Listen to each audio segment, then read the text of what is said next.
here in Gettysburg, but that's all right. I have editing to do, so I am running into the studio to get that done. Then afternoon, we're going to Lowe's and maybe Bed Bath & Beyond. I don't know if we'll have the time.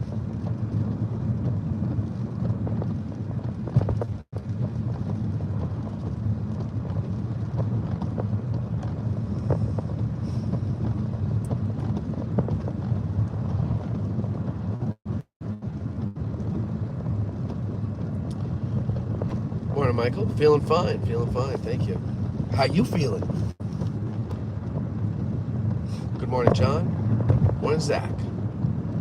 Just thought I'd do a quick drive today. I've got a lot of stuff to do and got a little bit of a late start this morning, so I lost some time that I thought I was going to have. But, you know, I'd go around the battlefield on the way into the office every day, whether I do a video or not. So I figured, what the hell? Do a video today as well.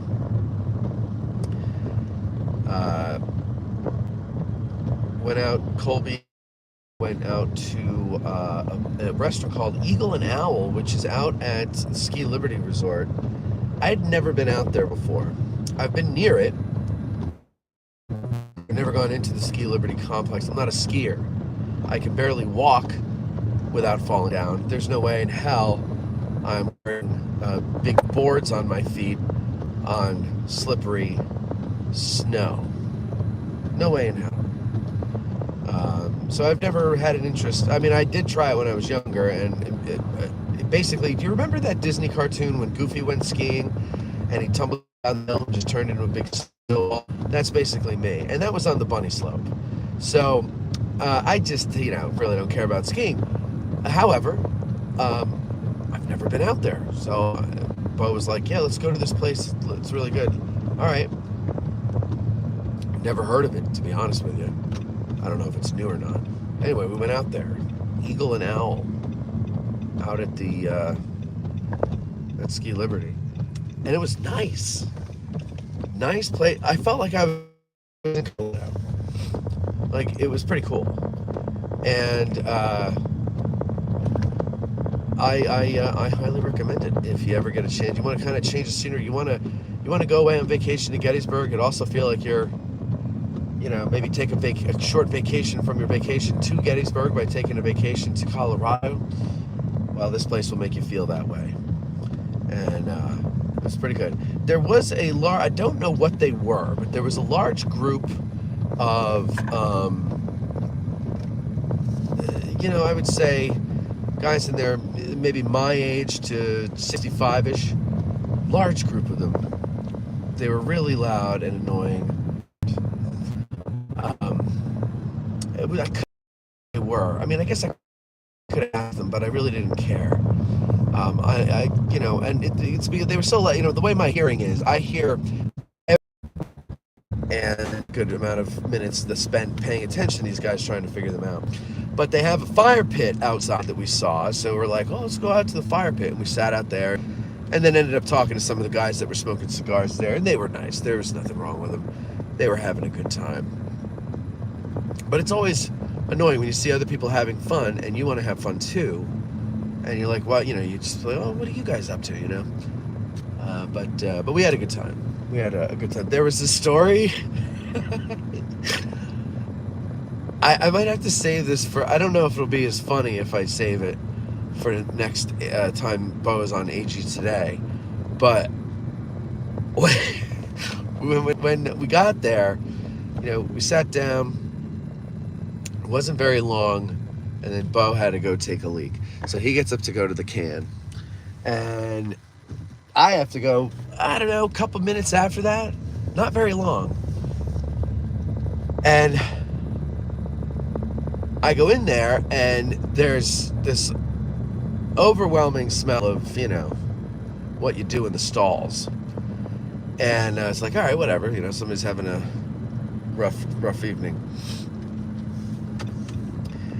And so I'm standing there at the urinal, and this guy in the stall is like talking to himself, turning right on Howard Avenue. he's talking to himself, and he's like, it's a combination between disappointment in himself, and coaching himself, and like cheering himself on, and just like, oh God, what am I gonna do? And it was just like a mix of and I hear jostling around, belt buckles, and I'm like, what the hell is going on there? And so I go reaching for my phone to record it, the sound. Oh, there we go. Okay. And just as I pull my phone out to hit record, somebody walks in, and I didn't want them to think I was some kind of creep, so I put my phone away. And then I left. So later, we're sitting around the fire, and Bo mentions, just like kind of out of nowhere, he goes, like the guy who was shitting his pants on the way into the bathroom before. And I go, is that what that was? And then he looks at me like, what do you mean? And I said, when I went in the bathroom, there was a guy. What do you mean? And I said, when I went in the bathroom, there was a guy. There was a guy like, oh God, oh gee, oh, I got it there too. Like, oh God, oh gee, oh, I got it there too. Oh no. And he's, all right, you can do this, you can do it. Okay, yeah, all right, oh, we got that out. All right, good. And he was like, just talking to himself and like coaching himself and beating himself up and everything. And he goes, yeah, that's what he was doing on the way into the bathroom. And I was like, oh my God, this poor guy. Can you imagine? Oh, what a nightmare. What a nightmare. Poor fella. We had a good laugh, but we felt bad for him. And then he put his cigar down and he said, yeah, that was me, from across the fire pit. And we felt really mortified.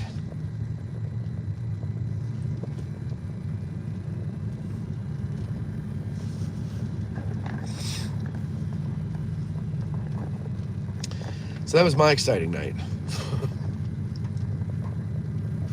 Brian Sullivan, I'm in Gettysburg, want to grab a beer.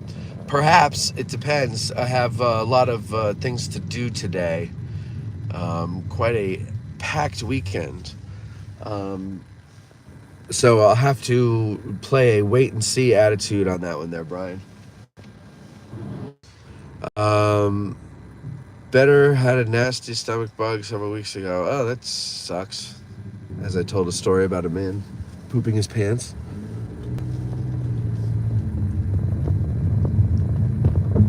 Ashley, good morning to you. I don't think I've seen your name in here before, so welcome. Good morning, Barbara.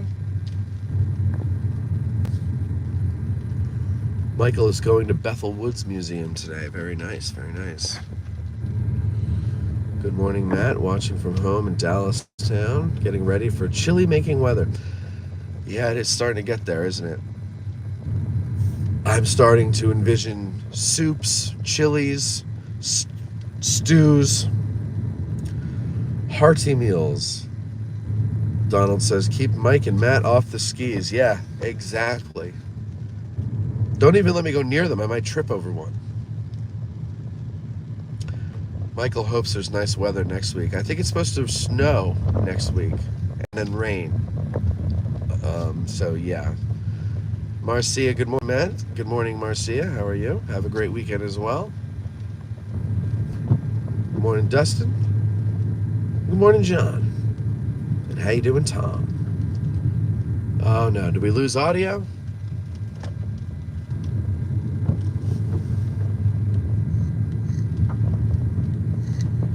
All right, Barbara got it back. All right, good.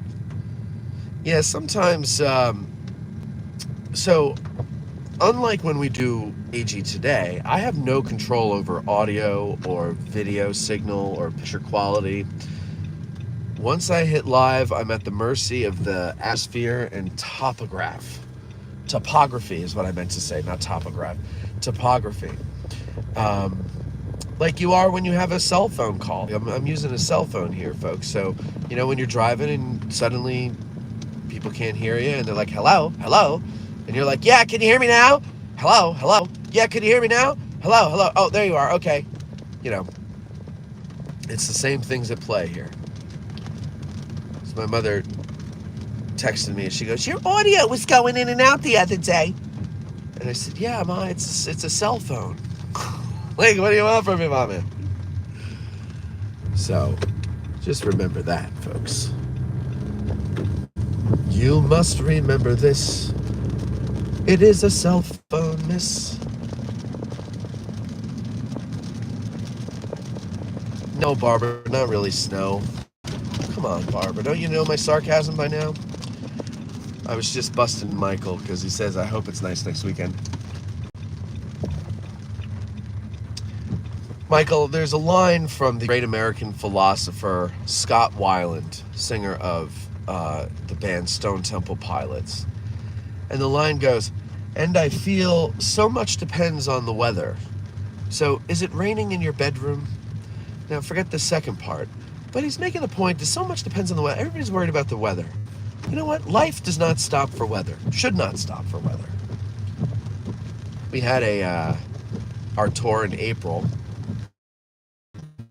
And we got rained on, and we saw, it was sunny when we started, and off in the distance there was that deep purple sky, and it was moving somewhat in our direction, and for the most part, the heavy part of the storm was actually a good deal, 8 or 10 miles away, but the fringes of the storm front were right over us, and so we did get a little bit of rain, quite a bit of rain. We got poured on.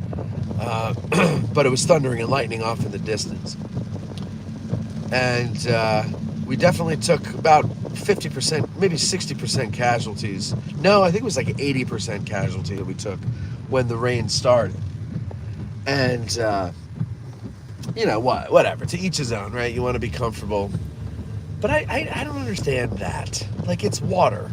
Oh, but I don't want to get hit by lightning. What are the odds? They're pretty slim that you're going to hit by lightning. But, people are people. And everything. I always feel like that's such a way to miss out on experiencing life. Because those of us who stayed, the 20% who survived,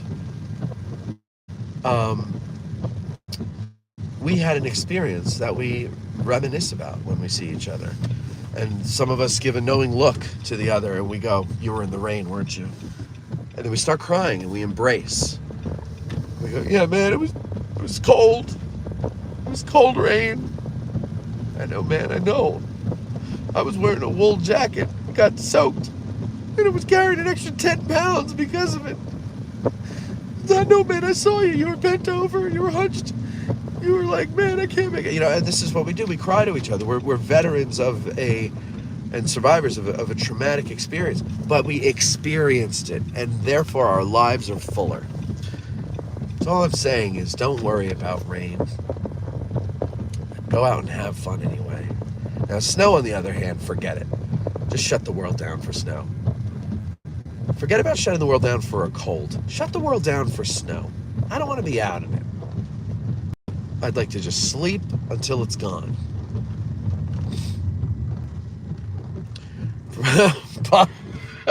Barbara says, "Well, I almost believe Veronica was pregnant." I should have let that hang a little longer. No, she's not pregnant, though.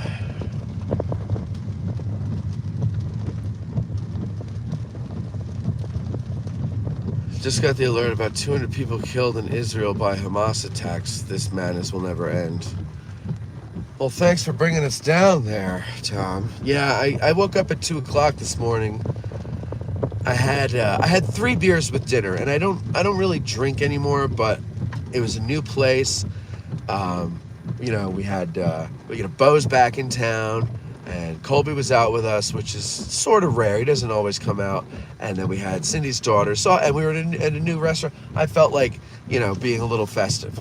So I had 3 beers. And of course, it hits my system, the sugar, I guess, at 2 o'clock in the morning, and I wake up. And I happen to have fallen asleep on the couch, so I was downstairs anyway, and I start scrolling through Instagram, and I see all these videos about these attacks. And you're right, Tom, it will never end. And I just, I can't care anymore. I really can't. And I feel so bad saying that, but I'm sorry, we've got our own fish to fry here. And I just don't give a shit about other countries anymore. And I know that certain ones we should care more about because there's a strategic element or whatever.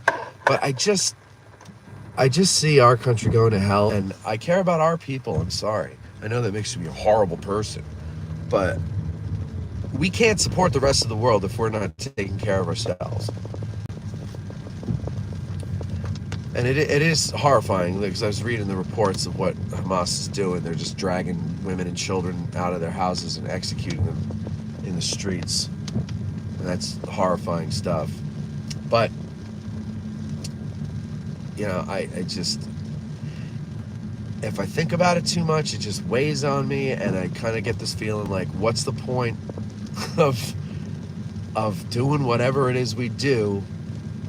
Because it feels like the way we live here is an illusion. When you see the cracks in the veneer here at home, with very similar type of, not very similar to violence, but violence, you know, seeming to be on the rise. Or maybe it's just reported more. I don't know.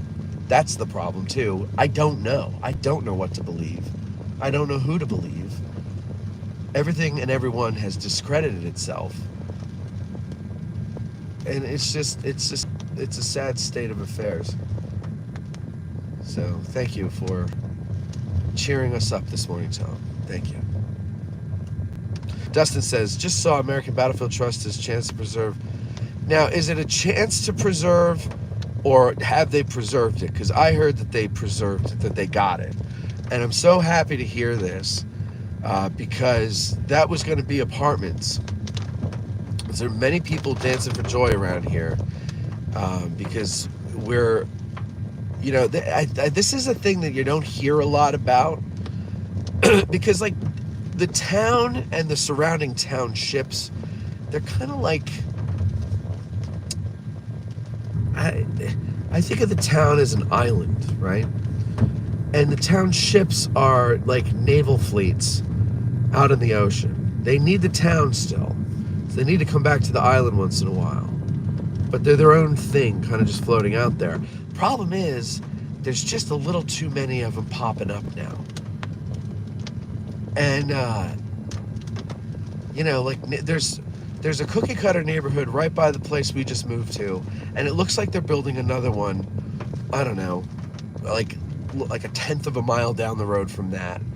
So this nice, quiet little area that we moved to, we're not going to stay for very long, I'm sure, because it's going to become overcrowded, just like everything else. And I understand it's all about money, money, money, money.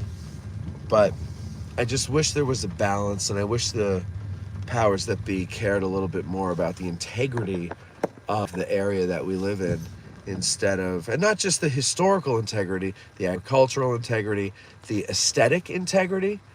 These freaking cookie cutter neighborhoods look stupid and ugly. There's no trees. There are these giant houses on like a third of an acre with no yards.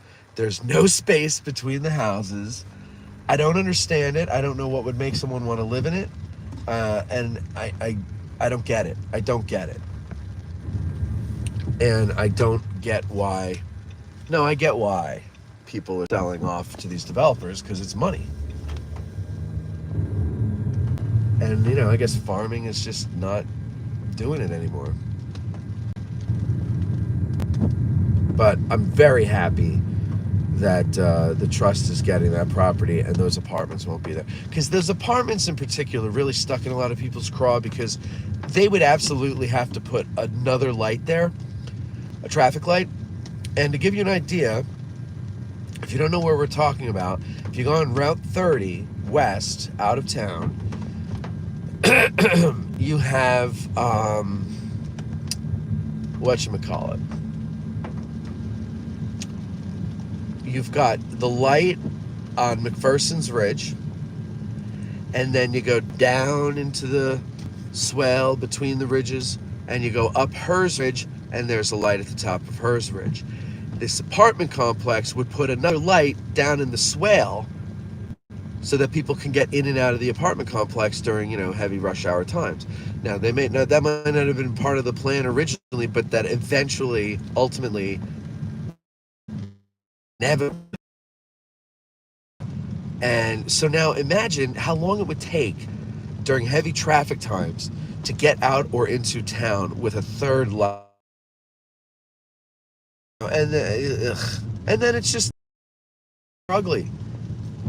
If you look at pictures of Hearst Ridge from McPherson's Ridge, in the decades out, I think it was taken in the 1880s. I'm not totally sure, but I believe it was some 20 years after the battle.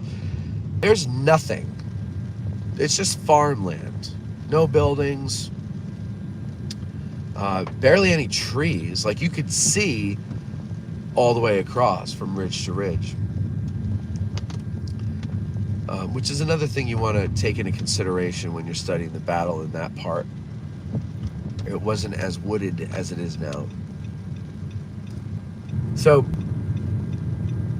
I'm very happy about that. Very happy that the trust is getting it. Someone, I don't remember who, I think his first name was Tim, he had asked a couple of days ago in one of these drives if we promote, I think the word he used was promote, like preservation work or something like that. And I said, yeah, if you tell me what it is you want me to promote.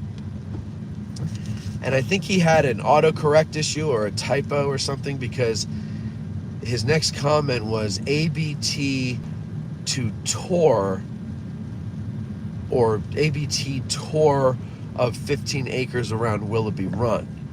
And I was like, oh, I'm not promoting a tour. I don't care about that. Like, I know it goes towards preservation, but I'm not. If the trust doesn't care for me to promote it, then they don't need my help. I'm like, okay, I'm not gonna. So I totally misunderstood what he was saying because of the autocorrect issue.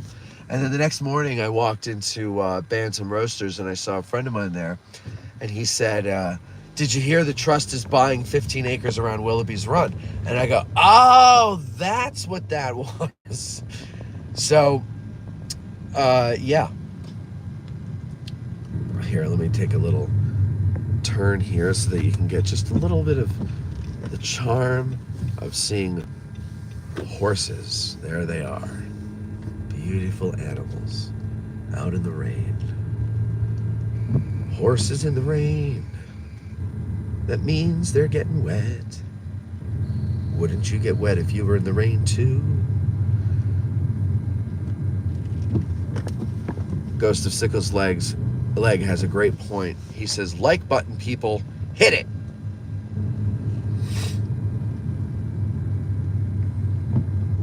The more likes we get, this is for the lurkers who are watching out of hatred, the more likes we get, the more chance I will have of going away for good, and you'll never hear from me again. So let's get those likes going, ladies and gentlemen. Come on, lurkers.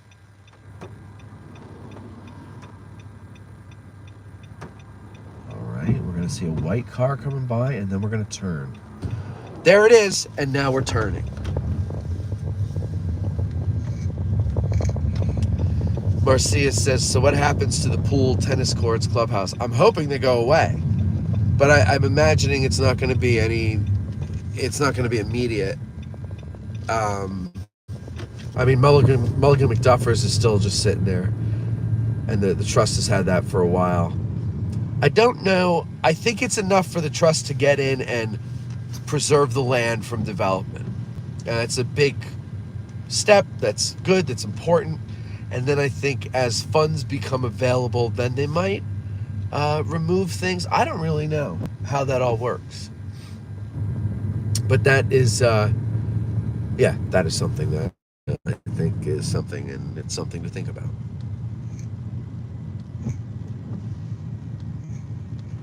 Good morning, Angie. Good morning, Francis. Good morning, Jeremy. Good morning, Ghost. Okay, I think we're caught up on the good mornings there. All right. It is funny. Every time we bring up the likes and I mention the lurkers, they leave.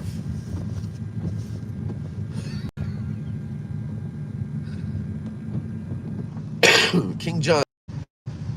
As soon as I read that, John, sat on my hands just to make sure nobody mistook it for a hand up.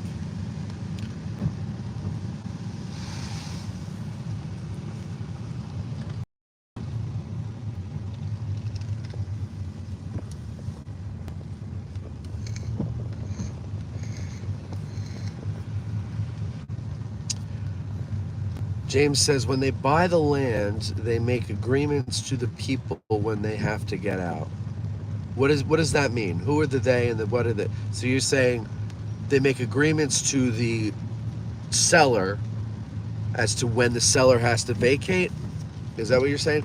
As far as I know, and Marcia or somebody else might know better than me on this one, but I believe that, or I've been under the impression that the country club buildings are abandoned. Is there anything going on there? This is not a country. I swear. Clubhouse is still operates there. That makes sense. And now that I think about it, isn't there a restaurant there? Maybe. Isn't there a restaurant there? Maybe is that what I'm thinking? See, that's bad. I don't even know that there's something there. And if there's one thing I know, it's where restaurants are. Except for where we went last night, I never heard of it. But other than that, you would think around town at least I would know. I have the belly to prove it. Ghost Seckles Leg says, it costs money to purchase, it costs more to demo, absolutely. Especially if there's asbestos used in the building materials, real expensive to dispose of hazard. But how hazardous is it for those things to just repair and, go into ruin, I guess is what I'm saying. There's got to be a risk to that, too. But my point is, to me, it's important that they take it frankly, the tax rolls, and they're not purchased by developers, that they preserve the land first. Get that done, and then, we can breathe easy. And then as time comes and funds come available, I guess then maybe they remove stuff. I don't know. I don't know how they operate exactly. But they certainly do good work, and you should certainly... Oh, somebody putting a dog biscuit on the goddamn Irish Brigade monument. Clearly they're not a first lieutenant, and they didn't see the interview we did with Mark Cochran about the dangers of doing that. Good morning, Dolls Are Evil. I like that name.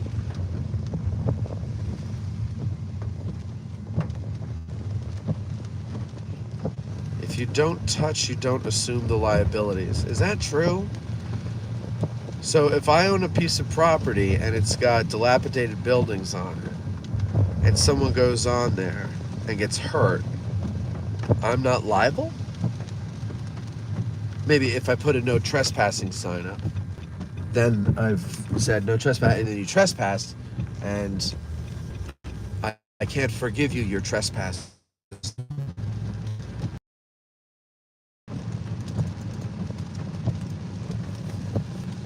But ownership does transfer some of liability and upkeep.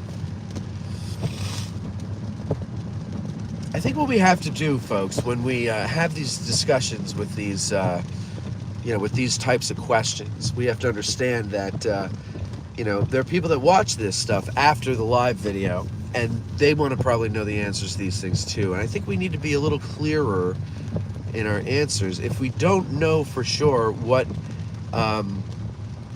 the answer is as it pertains to the trust and how they operate or whatever, then we should just say we don't know. Although I'm sure some laws and rules apply in general no matter who you are, of course. But, yeah. Just thinking that there. Post no trespassing. Okay, got it. F around and find out. Yeah. I just, in this day and age, I find it hard to believe that if you have a no trespassing sign, that absolves you from any liability. Because what if someone enters the property where you don't have a no trespassing sign? You could get some slimy lawyer who can make a case that it wasn't very for everything now, and win.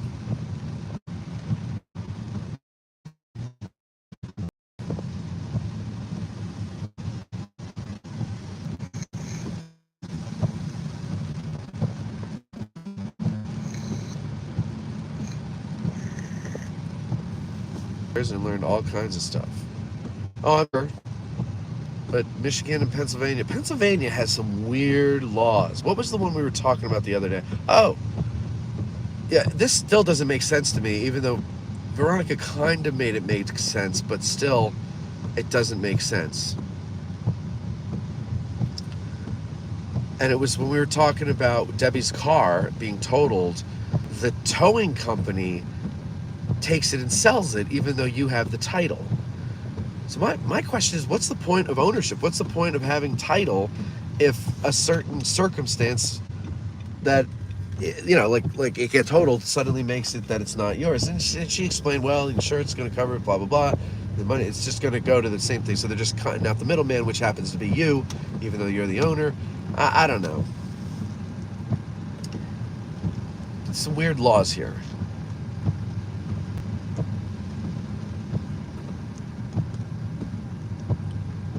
Yeah, James, I will ask Gary next time I see him. I think he's coming on the show in December.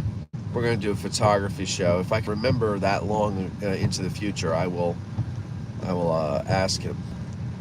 I'll be like, Gary, what's up with that? How does this all work? All right, we got some living history demonstration going on here. Looks like Matt Atkinson is doing the honors. There you go. Very nice.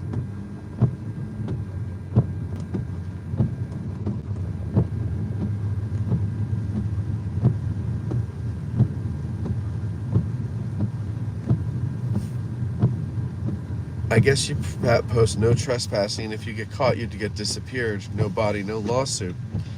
Yeah, but in the case of what we're talking, the properties we're talking about, there's nobody there. It's not like it's your private home and it's no trespassing and you disappear. It's this is essentially an abandoned property. It's not, doesn't have a guard. You know, there's no one living there. It's not occupied. So what do you do then?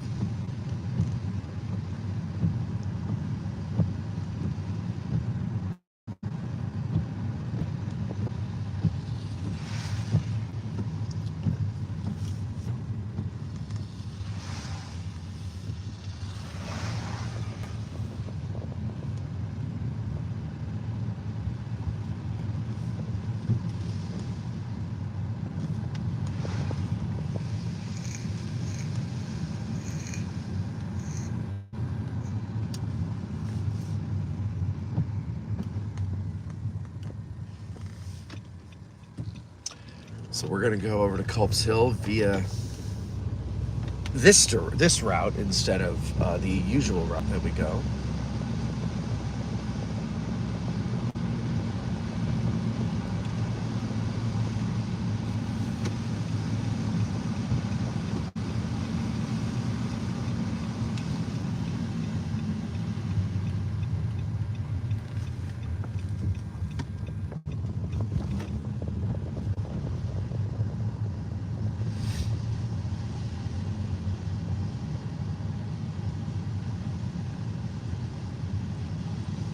Grew up on a farm in Ohio. We posted no trespassing signs within sight of each other.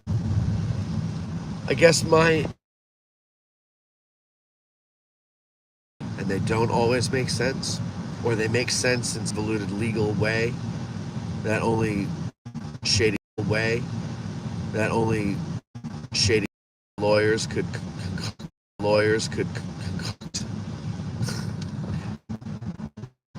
for liability reasons. Yeah, that makes sense.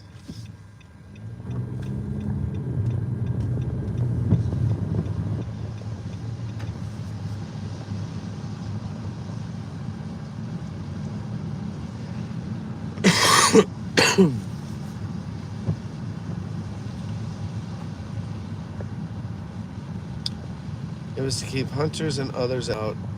It was about 200 signs, and we were considered legal. All right. Signs, and we were considered legal. All right.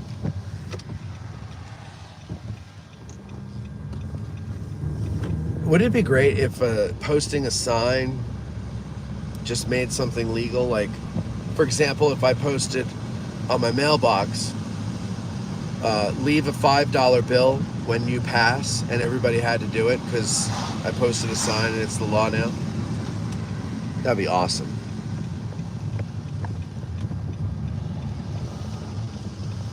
I just put signs up everywhere.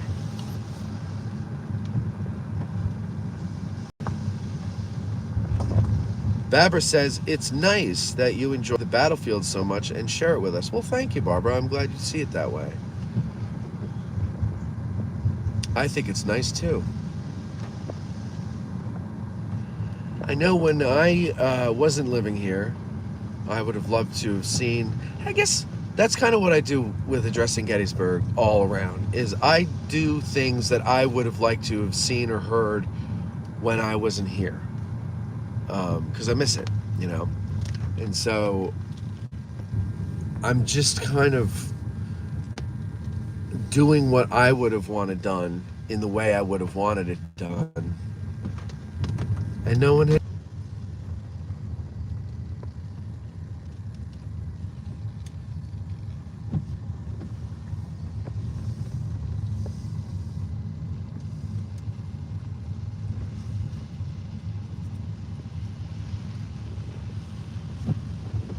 True, Barbara.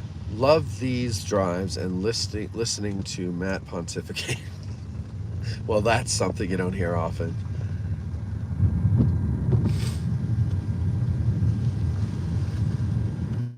In trouble for when I was in school. Pontificating, you know, thinking. Like that when you think. Which is kind of weird considering it's school.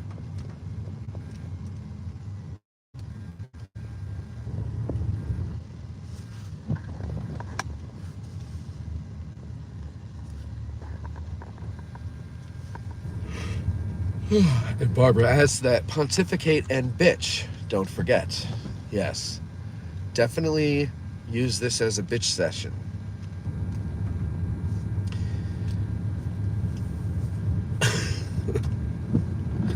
Unfortunately, I didn't win the $1.2 billion jackpot, so I can't hire people to do a daily morning show.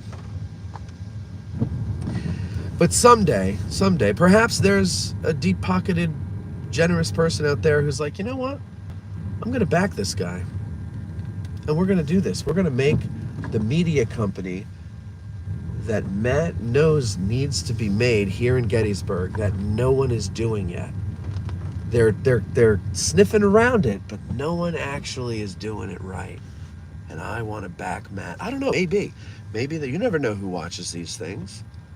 It could be that very person watching right now.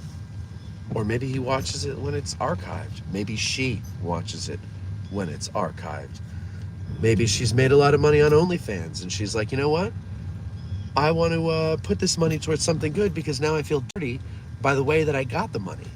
So I want it to be used for educational purposes.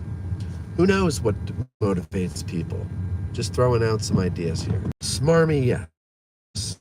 And now we are in a parade. Apparently the person up front really likes to drive at 5 miles an hour in the middle of the lane, not allowing anyone to pass. If I win, you get your own building, Matt. Yes, if I win, I get my own building too.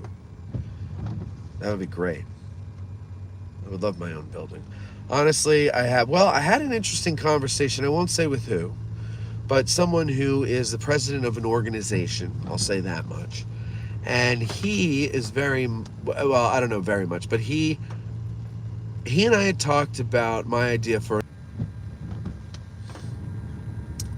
and he said, where would you put the studio? And I said, well, I would have one in Gettysburg, one in Frederick, and start there. And then if it succeeds, then try to open more.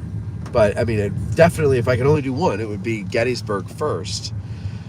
And it would have to be, it would be like a high state-of-the-art studio, green screen and everything. And he's like, well, I might be able to get you some grants. And I said, I'm more interested in getting some Benjamins. Because I thought he was talking about $50 bills.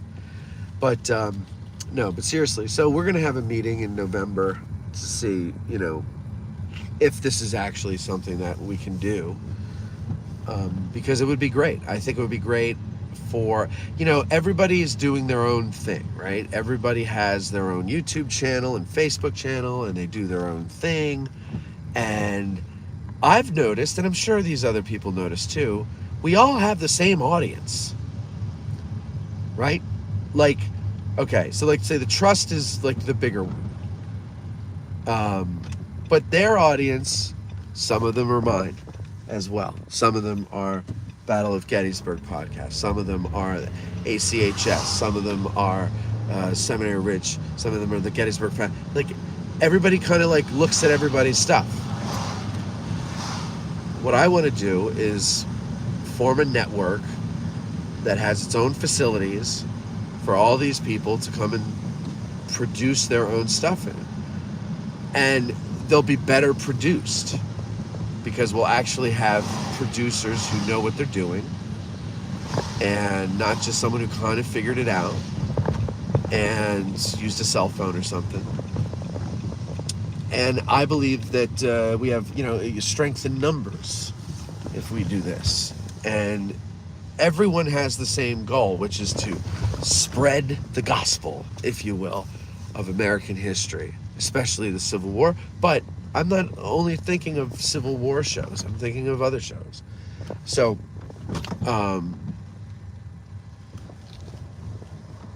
I think that I'm looking forward to this meeting, and I'm hoping that it turns into something good for everybody, because if we can do half of what I'm imagining, I think it would be something everybody would enjoy and would be a benefit to a lot of people, while we're still allowed to tell American history, because that's on the chopping block next.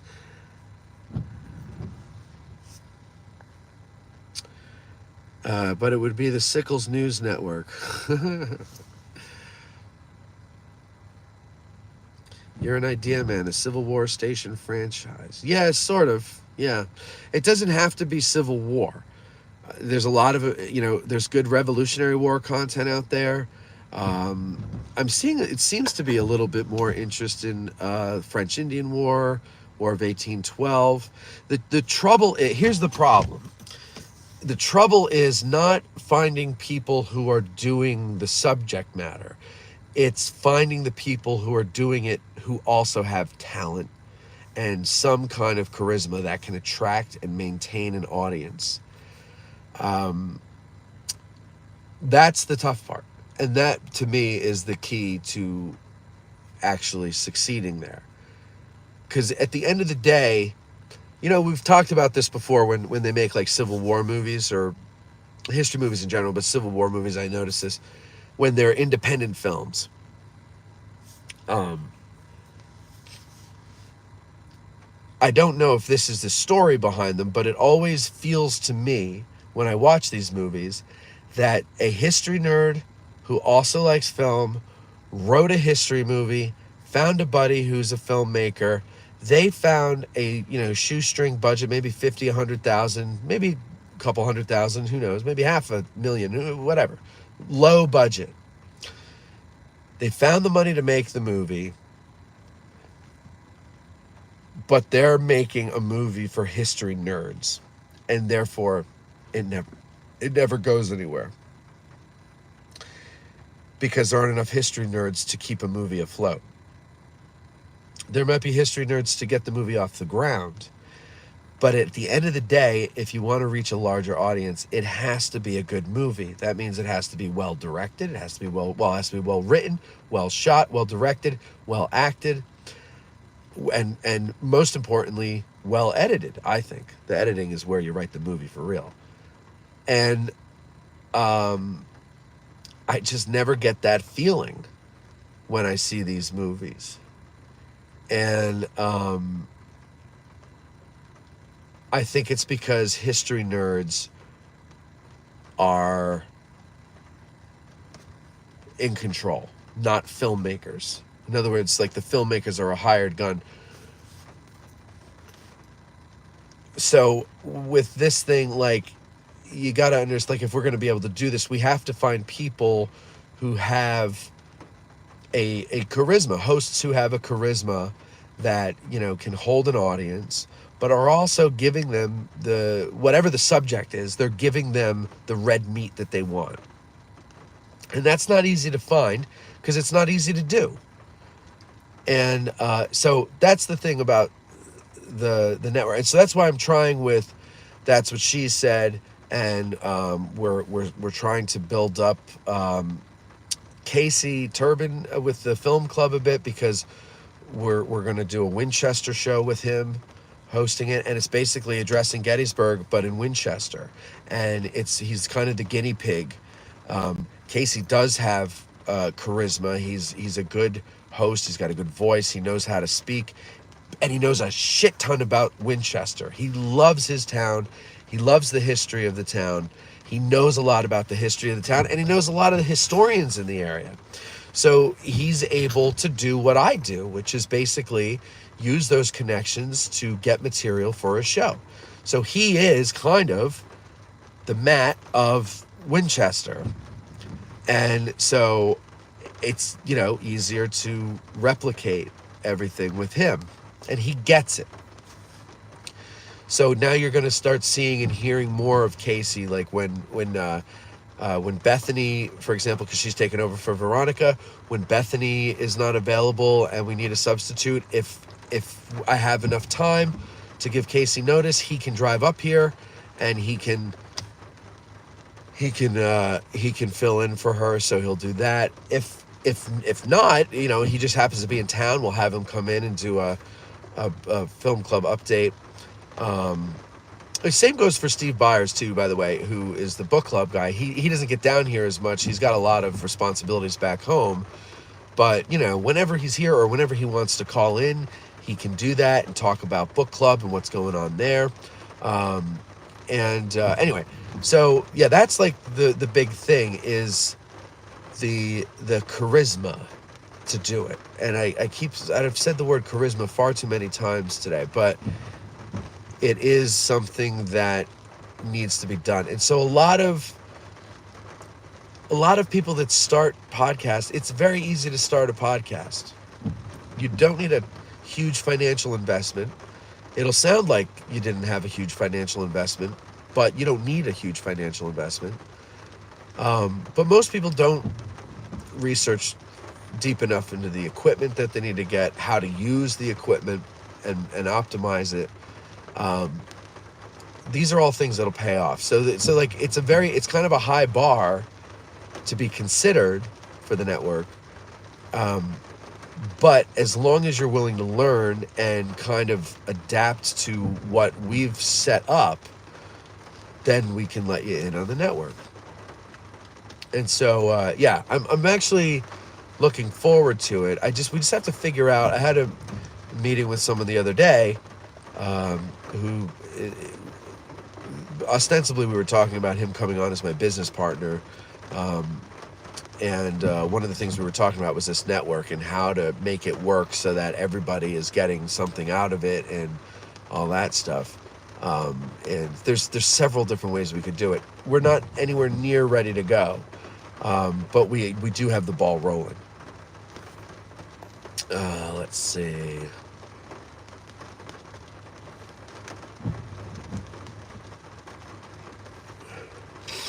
With that $1 billion, expand the internet 5 to 6G coverage in Gettysburg. Yeah, Angie, that's a great idea. Cell service around here sucks. It sucks. But I guess we're a rural area, and we don't have a population big enough for phone companies to care. Also, when they try to put up a tower, the NIMBYs start yelling and screaming. But they'll also bitch about how the service sucks. So, you know how those people are. Through My Lens says that's a great idea. Thank you. Maybe become a history type channel with more truth and less reality and insane people. Well, yeah. So there's a lot of things that we're talking about behind the scenes, as they say. And again, I've said this before, funding is the main issue that's stopping us from doing it already. But we're getting closer, I think, to something. I don't know what it is, but I can feel something. I'm one of these people that reads signs, you know? I don't mean road signs, but I see things that happen in my life, and everything happens at the right time. And now, if you're a patron, you know what I'm alluding to here, but I'm not prepared to publicly announce it yet because I haven't had a meeting to finalize things yet. But something came, an offer came to me, and it's a very good offer. Now, this offer requires me to purchase video equipment, better than what I already have. And what was my point?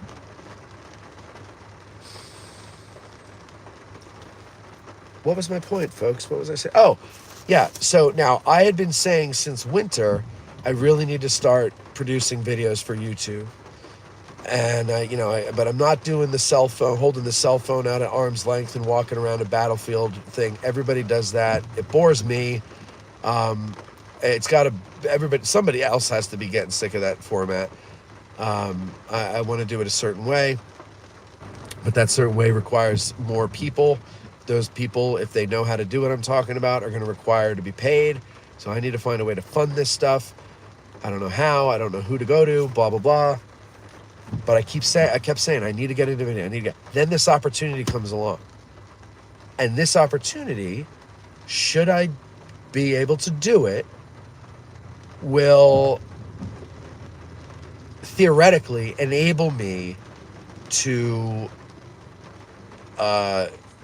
possibly fund something.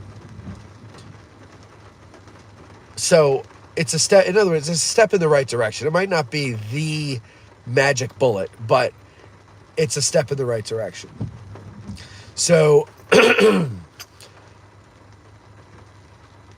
yeah, so I see things as like, yeah, geez, look at that. I have been saying for like, what month is this? October? So like 10 months I've been basically saying I need to do this, I need to do this. And in the 9th month, this offer came over to me. And so we'll see. We'll see what we can do.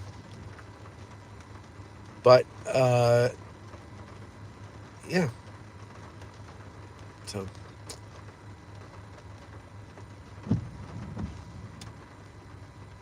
Maybe become a history. Oh, yeah.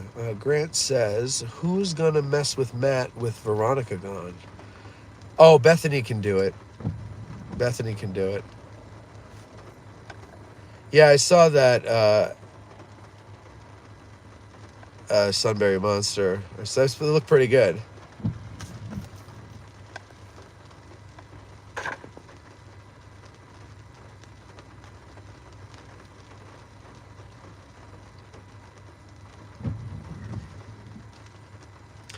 Andy, who runs the channel, is a formal, educated film guy, and that is what we need. More like you guys who love history and care to be honest about it.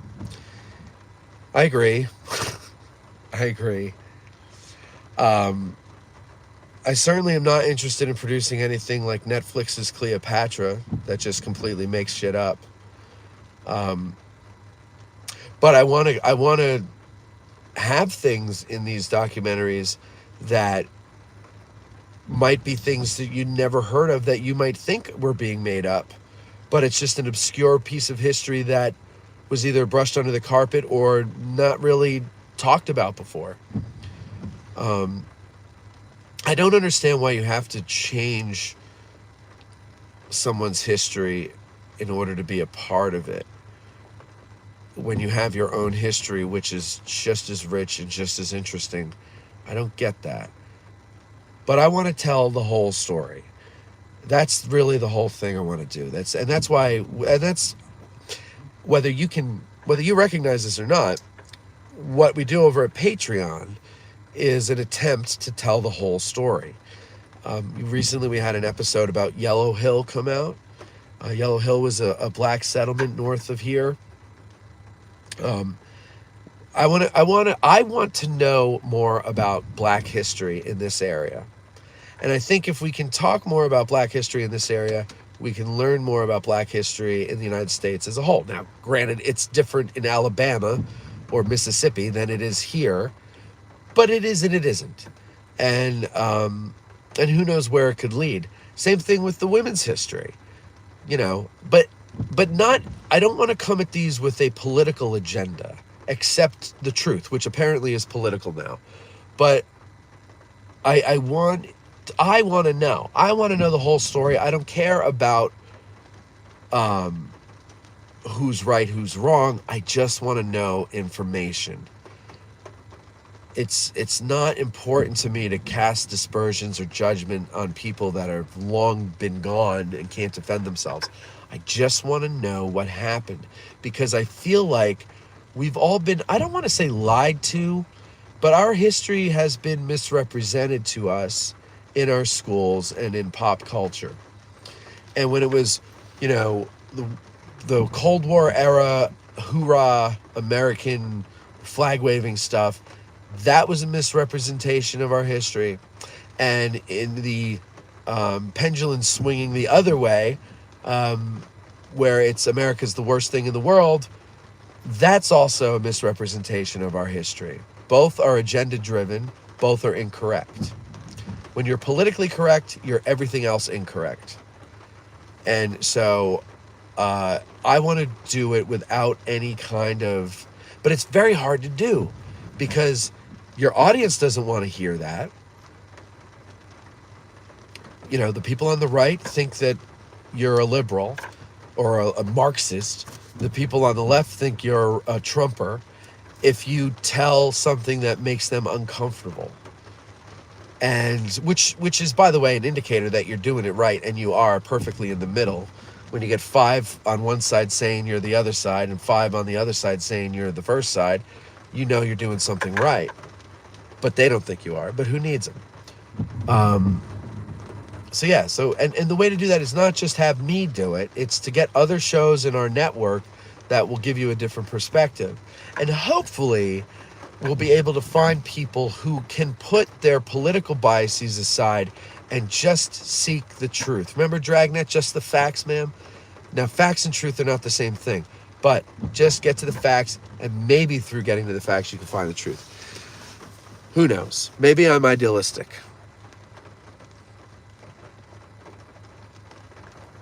Winchester has 70 episodes for every time it changed hands. Grant, Winchester might have fewer episodes for every time it changed hand. And I want to have, so this spawned an idea for another YouTube series that I want to do, but again, funding. And I don't want to say what it is yet because someone might steal it, because it's a good idea. I've told it to a few people and they're like, wow, that's brilliant. And I go, I know. I mean, come on.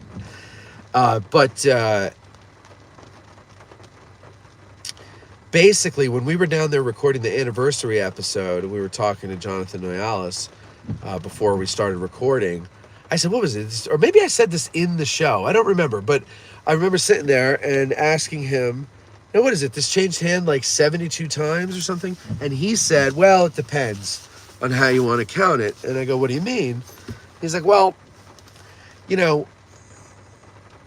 goes, that number basically comes from, and I hope I'm not misrepresenting his answer, but basically that number comes from, all the times that someone wrote in a diary or a letter that some troops had come through and stayed the night. Like it could have been a Confederate cavalry patrol, no bigger than a platoon. And they could have come in and stayed the night, and there was no Union force there, so therefore it was occupied by the Confederates. And there was one point where there was some skirmishing going on, and the town changed hands like 9 times in that one day.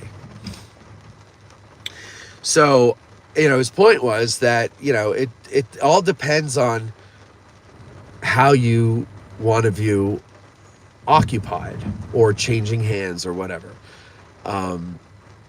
And then, some historian goes through, finds all these things, collects the number, and then puts it out there. Oh, yeah, it's changed hands 72 times, according to my research.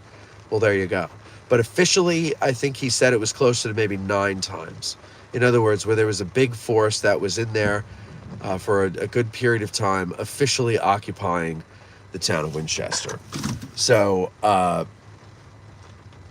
that is the interesting thing. Now that made me think of an idea for a series, and the beauty of this series, if I could do it, would be that it wouldn't be only Gettysburg; it would be all over the place where we could go.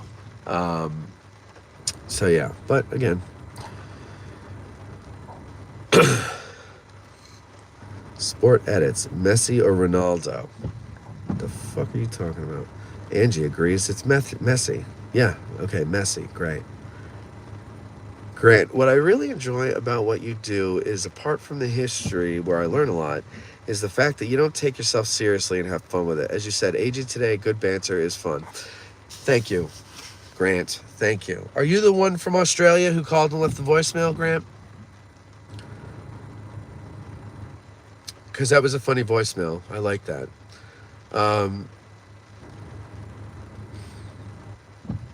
So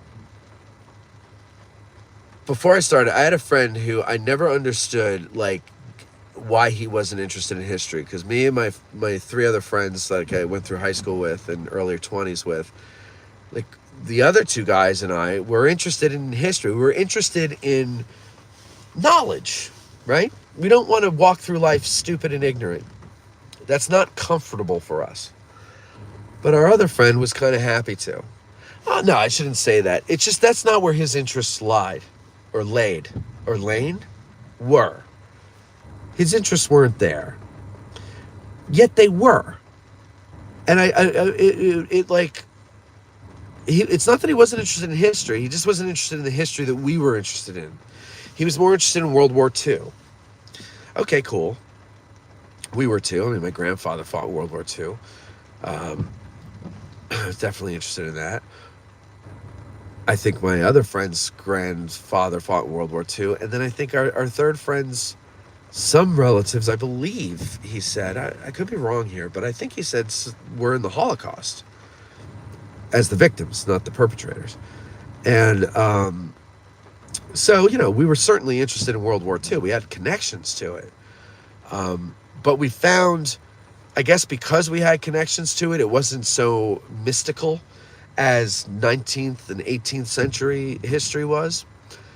Because World War II was not so far removed technologically from what we had when we were coming up. But horses and single-shot guns and pouring powder in and the bullet, that was kind of a little different. It was more primitive, and it fascinated us. But our one friend was just like, yeah, that shit's boring. And then he would say, like, history's boring.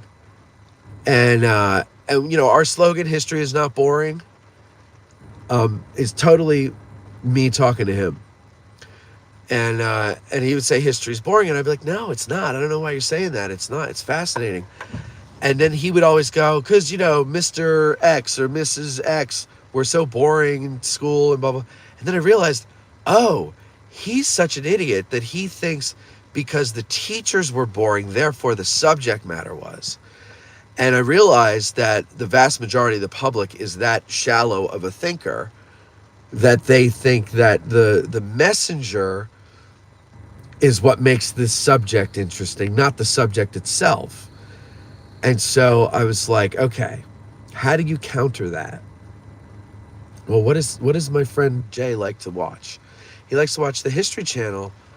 Well, okay, why does he watch it? Well, at the time, the History Channel was only, remember they used to call it the Hitler Channel? Because it was only World War II documentaries. All right, so what is it? So I remember going to his house one time and the History Channel was on. And we're sitting there talking, and I was paying very close attention to what those World War II documentaries were doing.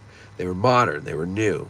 They weren't old ones that came out in the 60s that were at a time when people seemed to be more able to sit and learn.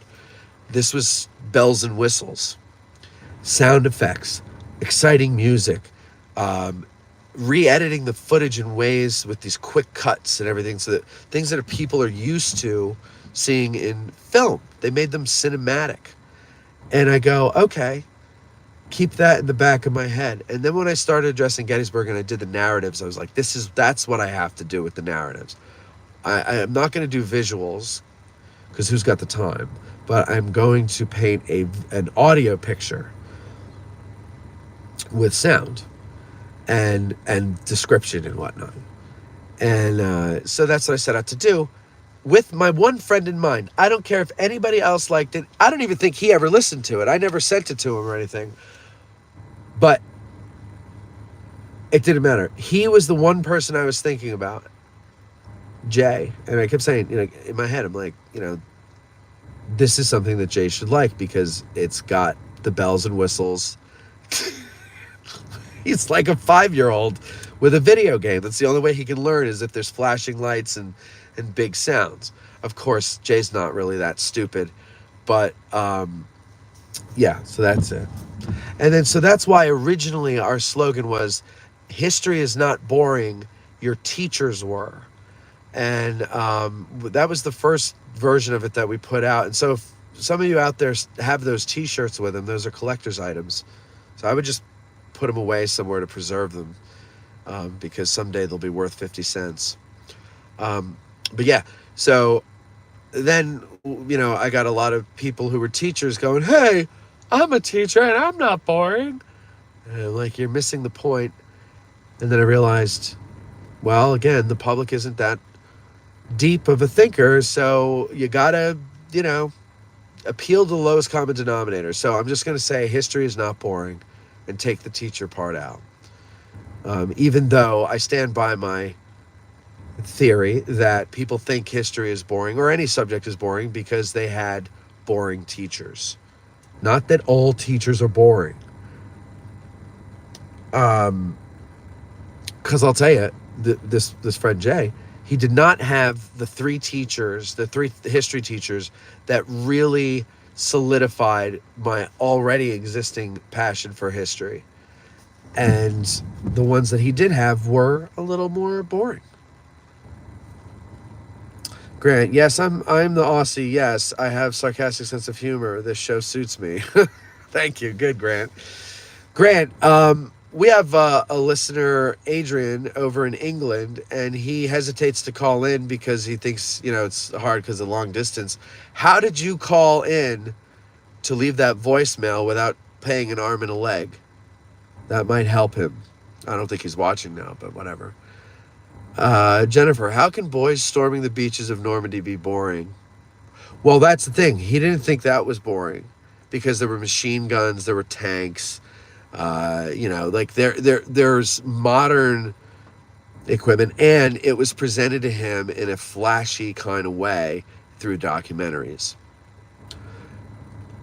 Good morning, Marie. Grant, it's the way it's taught for sure. YouTube has changed learning for history. I agree. And no, it's a great point. So you take, who was saying that about our show? Yeah, Grant. Okay, you were saying this, Grant. Take what you say about the show. We don't take ourselves seriously, but the history's still good. I don't know if you said that, but I'm saying that. And then you look at, JD and Chris Mowry with what they do. And how do you pronounce it? Is it Aton-Shea? I don't know. I never knew how to pronounce that. But him, these are people that don't take themselves seriously, but, actually, I shouldn't say that about all of them, but they're genuine, I think is really what it is. They're genuine, and they show you what interests them. And I think that's the difference between someone who is just giving you a curriculum. And there's even podcasts out there where they're just like, we're a World War I podcast, and we're going to talk about World War I. But I'm telling you this from an encyclopedic level. I'm not telling you this from a personal level. And I think that's the difference between that type of show and what I do and what JD does and what Chris does. We are only giving you what we find interesting so that it remains genuinely brought to you. Otherwise, we're kind of phoning it in, and I think you'd be able to tell. There was a show I did. I don't remember what it was about. What the hell was it about? Eric, the producer, was still here. So it was 2 or 3 years ago, but there was a show I did that someone had suggested I do, and they put me in touch with a person, and I never did it. I mean, I did the show. I never put it out because I just didn't care about the subject. And I didn't see how it was interesting enough to make an hour and a half out of. And you could absolutely tell that I was not there. I was phoning it in. I was forcing myself to think of questions, I was trying to find for an hour and a half what was interesting about this subject matter and why am I talking to this guy. There was nothing against him. It was just the subject matter, but it was a suggestion by from a listener. And at the time, we didn't have as many, and I felt like, okay, I got to take all these suggestions because I can't afford to piss anybody off at this point. And you know how people can get pissed off if you don't see how genius they are. And so, yeah, right. So, you have to be genuinely interested in it. That's why, like, if you do a podcast or anything, you do anything for ulterior motive purposes, like, for example, like out of spite, let's say you were with a podcast and then you had a falling out and you decide, I'm going to screw this guy and I'm going to start my own and I'm going to be better and I'm going to show him. People can smell. They don't smell exactly what your motivation is, but they can tell that what you're saying is not genuine and is not true. Whenever you state whatever your purpose is. And if you have to state your purpose early on, the best advice given to me was show, don't tell.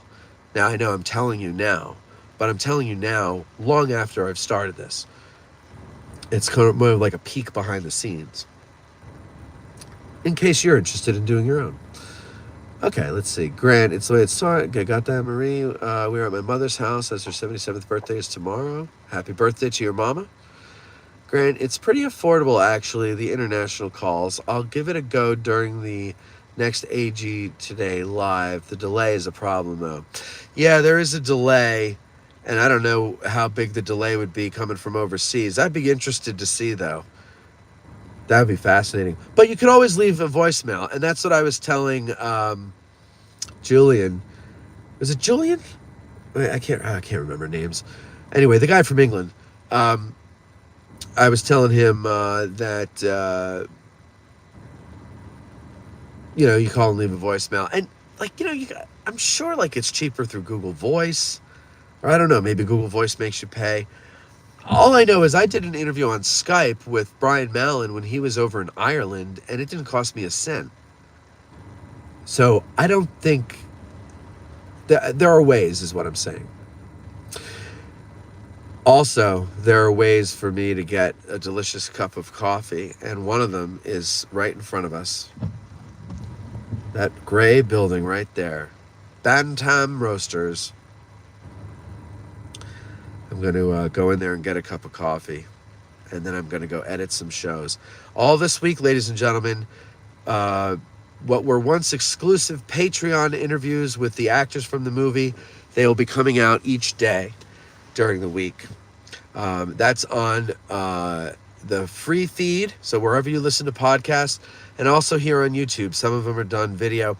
They're not, like the Tom Berenger one is going to be a re-release. He was on the phone, but Bo was in the studio with me, so, there's video, but it's not of Tom, unfortunately. Yeah. So, and who knows? I don't know. I can't promise you anything, but there might be some surprises. And this is such a slim chance, so don't get your hopes up for anything. But there might be some surprises on YouTube during the anniversary celebrations. It just depends on who I can coax into the studio. Which is probably going to be nobody. So, like I said, don't get your hopes up. Eventually, 6 Questions might make a good podcast host who's a likable guy. I absolutely agree with you. I've told him a couple times that I think he should have his own show, and he'd be very good at it. He used to do, some type of radio. I forget what he was saying it was. But yeah, no, he would be very good. He's very good when he comes on the show in the capacity that he does. And yeah, I've said that to him before.